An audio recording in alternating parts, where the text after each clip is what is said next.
안녕하세요. 비탐성 빛의 교회와 함께하는 성경 공부에 오신 빛의 성도님들, 오늘도 여러분 진심으로 환영하면서 시편 32편 안에서 우리의 기도 찾는 연습 함께 해보도록 하겠습니다. 함께 기도하겠습니다.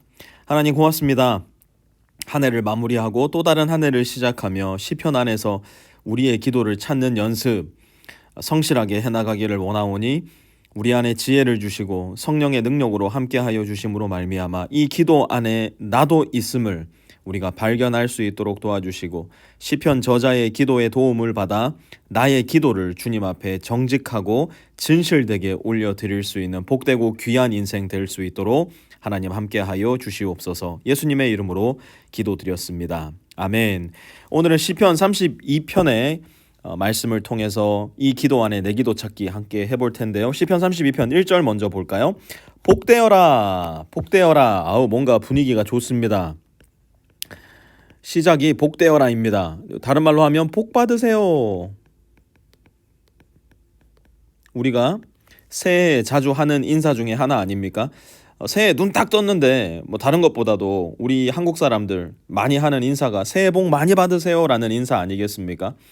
다윗이 우리에게 이야기하는 것 같아요. 딱 이 시기에 맞추어 가지고 빛의 성도님들 복 받으세요. 제가 어떻게 복 받는지 가르쳐 드릴게요. 지금 말하고 있는 것만 같습니다. 어떻게 복 받는지 우리 기대하는 마음으로 계속 말씀 보도록 하죠. 거역한 죄 용서받고 허물을 벗은 그 사람. 가만 보니까 복 받는 비결이 뭐냐? 무엇이 복된 것이냐? 죄를 용서받은 사람, 허물을 용서받은 사람이라고, 벗어버린 사람이라고 이야기를 합니다. 2절도 보니까요, 주님께서 죄 없는 자로 여겨주시는 그 사람. 여기 보니까 재밌는 표현이 하나 나오는데요. 여겨주신대요. 어떻게 여겨주신다고요? 죄가 없다고 여겨주시는 사람.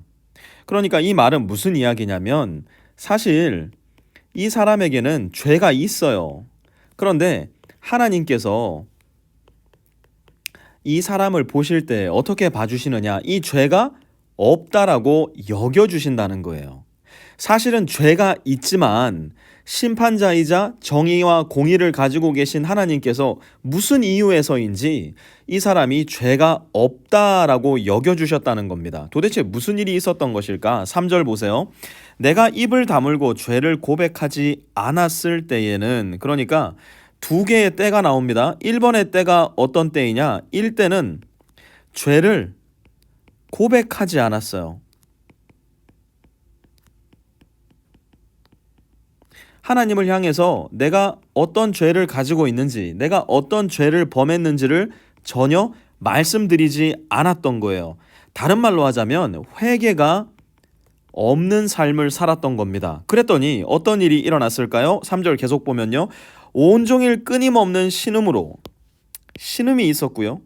그 결과로 내 뼈가 녹아내렸다는 겁니다. 여러분, 뼈가 녹아내리는 경험 해보신 적 있으세요? 진짜로 뼈가 녹아내리는 게 아니죠. 마치 내 온몸이 허물어지는 듯한 느낌, 마치 내 온몸이 도저히 땅을 지탱해서 서 있을 수 없는, 내 발이 땅을 딛고 설 수 없을 것만 같은 모든 힘과 모든 생기와 모든 어떤 살아갈 수 있을 만한 희망과 소망을 잃어버린 듯한 느낌.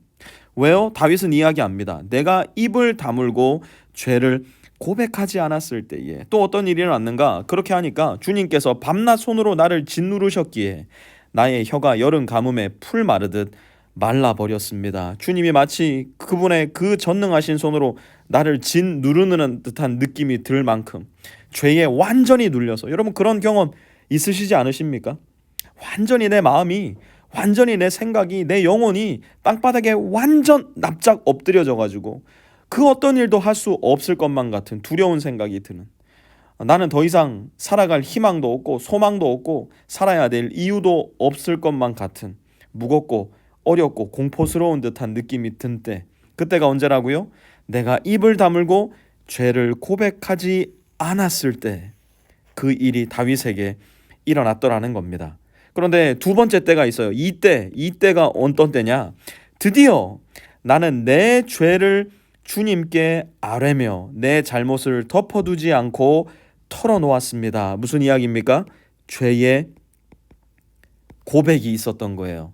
하나님을 향해서 올라가는 회개의 기도가 있었던 겁니다. 그때 무슨 일이 일어났다고요? 내가 주님께 거역한 나의 죄를 고백합니다 하였더니 주님께서는 나의 죄악을 기꺼이 용서하셨습니다. 마치 기다리고 있으셨다는 듯이, 마치 잘못한 자녀가 그 잘못을 고백하기만 하면, 용서를 빌기만 하면 용서해 줄 준비가 이미 오래전부터 되어 있었던 아버지의 모습처럼, 아니 그것과는 비교도 안 될 만큼 더 자비롭고 더 은혜로우신 하나님께서는 죄를 고백했을 때에, 하나님 앞에 정직하게 회개함으로 나갔을 때에 그 모든 죄를 용서해 주셨다는 거예요.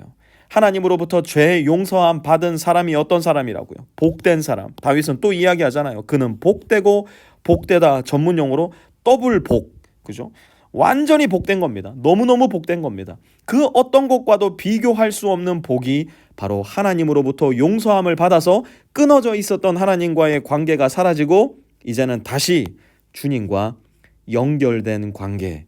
우리가 지난 주일날 말씀에서 들었지만 이 관계가 어떻게 일어났다고요? 우리 주 예수 그리스도의 십자가로 말미암아 주님께서 십자가에 못 박히셔서 넓게 손을 펼쳐서 잡으셨을 때, 한 손으로는 우리의 손을 잡으시고 한 손으로는 하나님의 손을 잡으셔서 우리와 하나님과의 끊어진 관계를 이어주셨다는 것. 그 용서함을 받은 사람, 예수 그리스도 안에서 용서함을 받은 사람만이 복되고 복된 사람이라는 겁니다. 여러분, 저는 우리 교회에서 그 어떤 일보다도 이 일을 잘했으면 좋겠어요. 정말로 제 마음 가운데 진실된 고백이고요, 진실된 소원입니다. 그게 뭐냐면 죄 고백이 일상이 된 교회가 됐으면 좋겠어요. 겉모습으로 그럴듯하게 거룩한 척, 경건한 척, 나는 다른 사람들이랑 다른 척, 온갖 종교적인 가면을 다 쓰고 전혀 내 안에 있는 죄의 고백이 없는 그런 사람이 아니라, 내가 비록 다른 사람들 앞에 조금 부끄럽기도 해요, 수치스럽기도 해요. 하지만 죄 고백을 통해서 하나님을 향하여 손을 뻗는 사람들. 그래서 저는 우리 교회 안에서 가장 강력하게 이루어져야 될 징계, 칠이, 그게 무엇이냐? 전 동성 결혼을 지지하는 거, 그거 가장 큰 징계와 칠의의 이유가 아니라고 생각해요. 낙태를 한 사람들, 그것도 가장 큰 징계와 칠의의 이유가 아니라고 생각해요. 나는 동성애에 그런 죄가 있습니다라고 고백했을 때, 나는 낙태를 한 적이 있습니다라는 죄를 고백을 했을 때에 그 이야기를 듣고 여기저기 퍼다 나르는 사람, 곧 험담하는 사람, 저는 언젠가 한번 이야기를 한 적도 있고요, 개척 초기에는 우리 성도님들 다 모아서 이거에 대한 회의를 하고 결정을 내린 적도 있는데요, 누군가의 죄를 퍼다 나르는 일을 하는 그 성도야말로 우리 교회 안에서 받아야 될 가장 큰 징계와 칠의의 대상자가 될 겁니다. 왜요? 죄의 고백은 퍼다 날라서 이 사람을 죽여버리라고 한 것이 아니라, 죄의 고백을 통해서 그 사람을 위해 기도하고 그 사람을 통해서 나도 죄를 고백할 수 있는 용기를 얻으며, 그러므로 말미암아 교회 전체가 고백 공동체, 회개 공동체가 되어서 하나님과 더욱더 단단한 관계 속으로 들어가야 하기 때문이에요. 그래서 저는 우리 모든 성도님들이 특별히 한 해를 마무리하고 새로운 한 해를 시작하면서 하나님 앞에 올 한 해를 돌아보며 또 새로운 한 해를 준비하며 정직하게 죄를 고백할 수 있는 분들이 되었으면 좋겠어요. 오늘 말씀을 그대로 적으셔도 좋고요, 오늘 말씀 가운데 내가 찾아낼 수 있는 나만의 기도문을 적어내셔도 좋은데요, 오늘 말씀 마치고 마무리하기 전에 여러분들 댓글창을 여셔도 좋고요, 아니면 여러분들의 종이를 꺼내셔도 좋고요, 오늘 말씀 속에 나의 기도를 찾아서 적어보는 시간, 하나님께 기도하는 시간 우리 잠시 갖도록 하겠습니다.